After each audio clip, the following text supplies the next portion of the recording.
ইসলামী আন্দোলন বাংলাদেশ কি ও কেন এ সম্পর্কে কম বেশি আমরা অনেকেই জানি, আবার অনেকেই জানি না।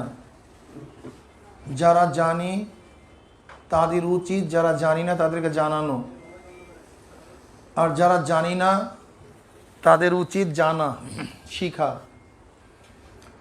এই ব্যাপারে আল্লাহ পাক রব্বুল আলামিন নিজেই কালামে পাকের মধ্যে ফরমান, ফাসআলু আহলা যিকরি ইন কুনতুম লা তা'লামুন। তুমি যদি না জানো, যে জানে তার কাছে প্রশ্ন করো, জানার চেষ্টা করো, জানার শেষ নেই।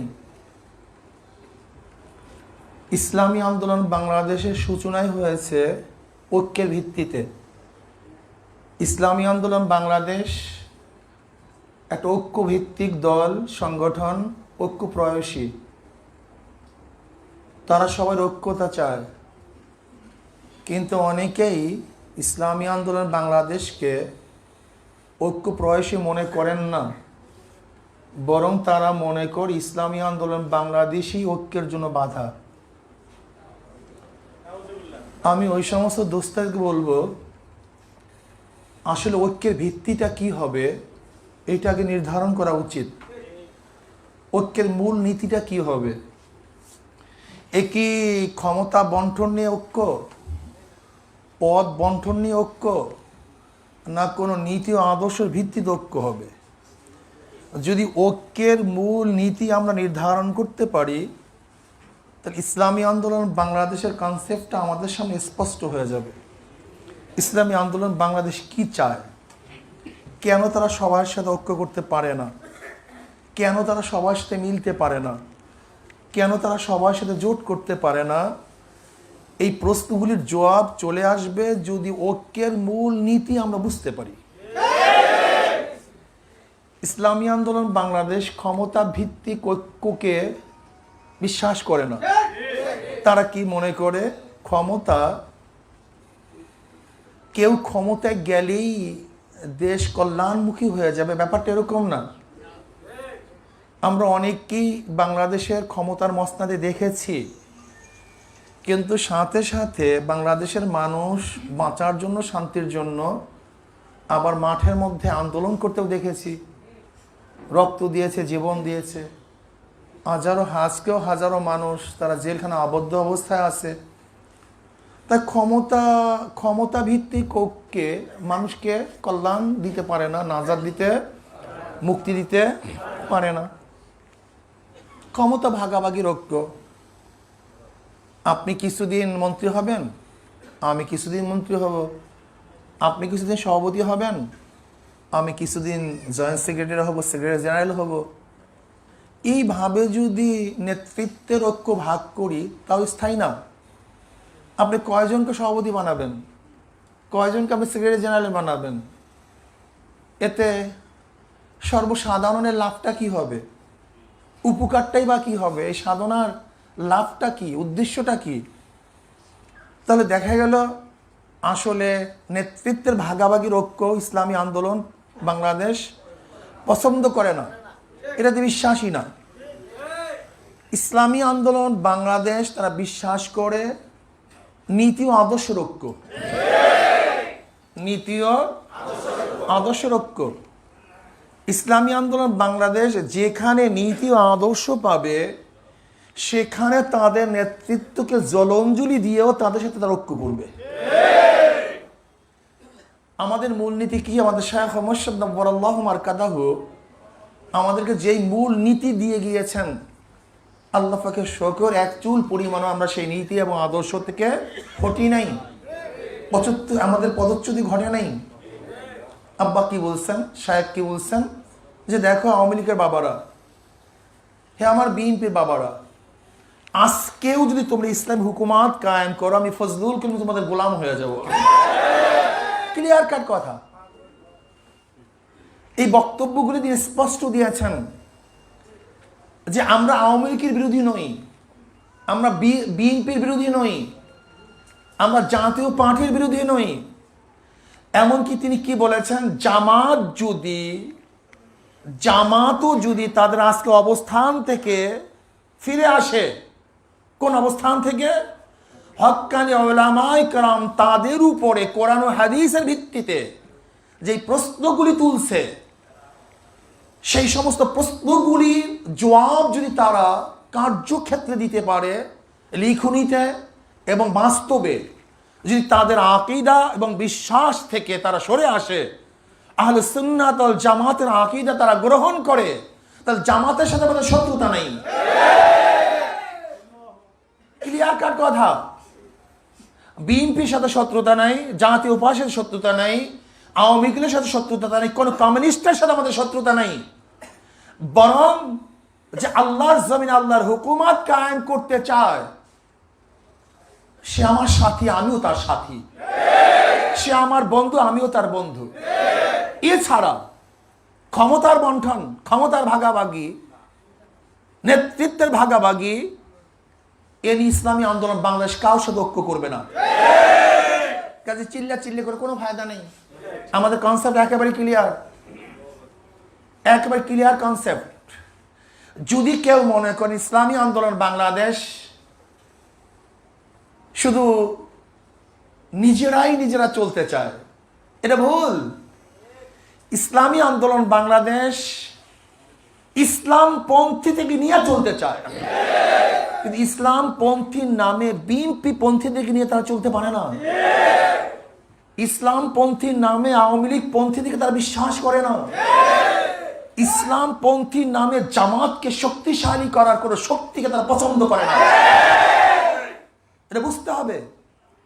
ইসলামী আন্দোলন বাংলাদেশ তাদের নেতৃত্ব প্রতিষ্ঠিত করতে চায় না, মানে ইসলামী আন্দোলন বাংলাদেশ মনে করে যার দ্বারা ইসলাম হবে, আল্লাহর জমিন আল্লাহর হুকুমত কায়েম হবে, তারা তাদের সাথে থাকবে, তাদের সাথে আন্দোলন করবে, সংগ্রাম দেবে, জীবন করবে, জীবন দিবে, জীবন বিসর্জন দিবে। ইসলামী আন্দোলন বাংলাদেশ। কাজে আমাদের বন্ধুদেরকে বলবো, যারা উঠান্ত বয়সী কলম ধরছেন, আমাদের ওই সমস্ত বন্ধুদেরকে বলবো, ইতিহাস সম্পর্কে আপনাদের জানা উচিত।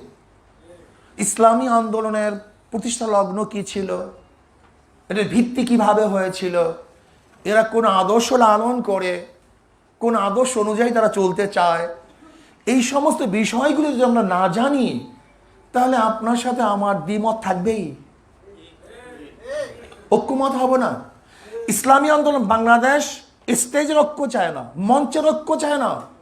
ইসলামী আন্দোলন বাংলাদেশ নীতি আদর্শের ঐক্য চায়। তারা কলবি ঐক্য চায়, কলবি ঐক্য, অন্তরের ঐক্য চায়। এবং বিশ্বাস করি, যদি অন্তরের ঐক্য থাকে, তাহলে আমাদের থেকে এক ব্যক্তি অনেক দূরে থাকলেও সে আমার নিকটে, আর অন্তরের ঐক্য না থাকলে, এক চেয়ারেও থাকলে সে আমার থেকে অনেক দূরে। এটা বুঝতে হবে আপনাকে। আপনি ঐক্য বলতে কি বুঝতেছেন? এক স্টেজে বক্তৃতা করা, একই মঞ্চে দাঁড়ানো, একই সাথে খাওয়া, এটা কি ঐক্য? না, এটা ভুল। ঐক্য থাকতে হবে নীতি ও আদর্শের।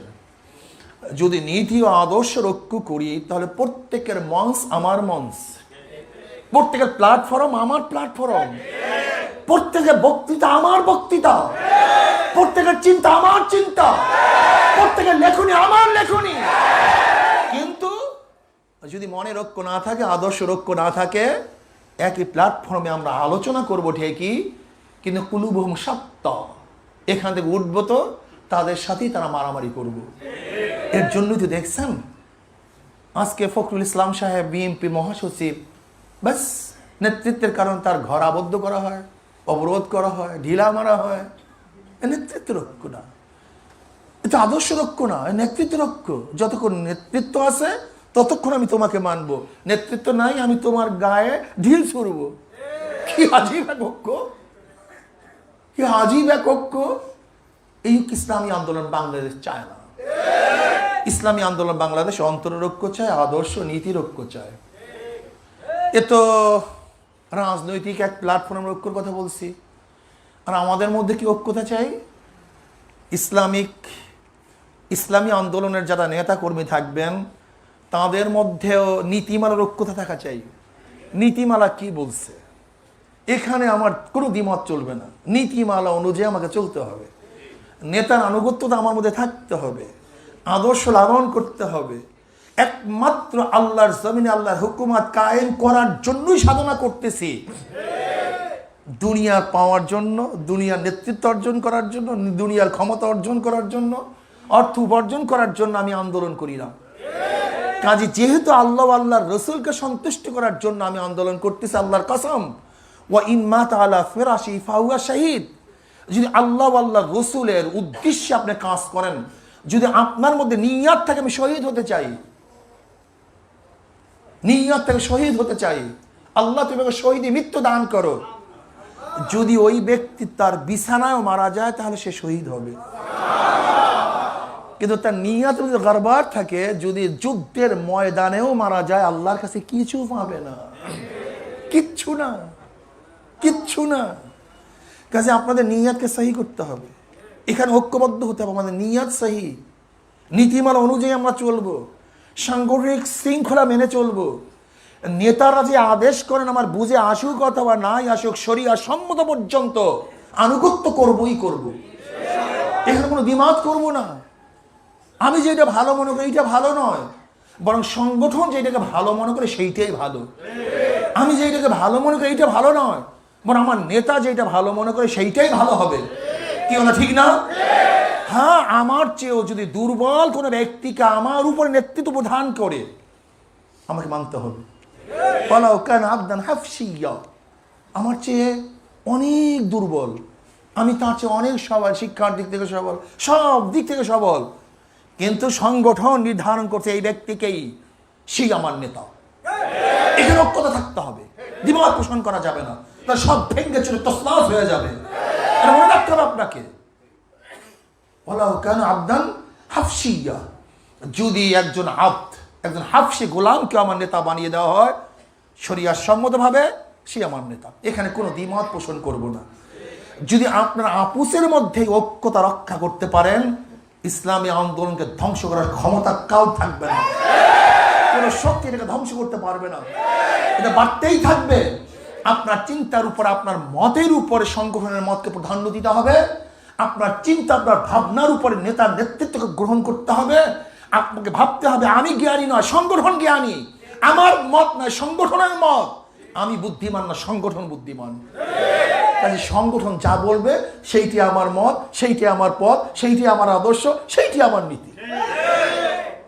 যদি এই কনসেপ্টের উপরে চলতে পারেন, এই সংগঠন ভাঙবে না, কেউ ধ্বংস করতে পারবে না, এটার ক্ষয় হবে না, এটা বাড়তেই থাকবে। কাজে আল্লাহ পাক রব্বুল আলামিন আপনাকে আমাকে এই কথাগুলি মানার তৌফিক দান করেন। আর আগামীতে নির্বাচন আসতেছে, ইউপি নির্বাচন ইসলামী আন্দোলন বাংলাদেশে অংশগ্রহণ করবে নাকি ভাই? সাধ্য অনুযায়ী তারা চেষ্টা করবে, সাধনা করবে।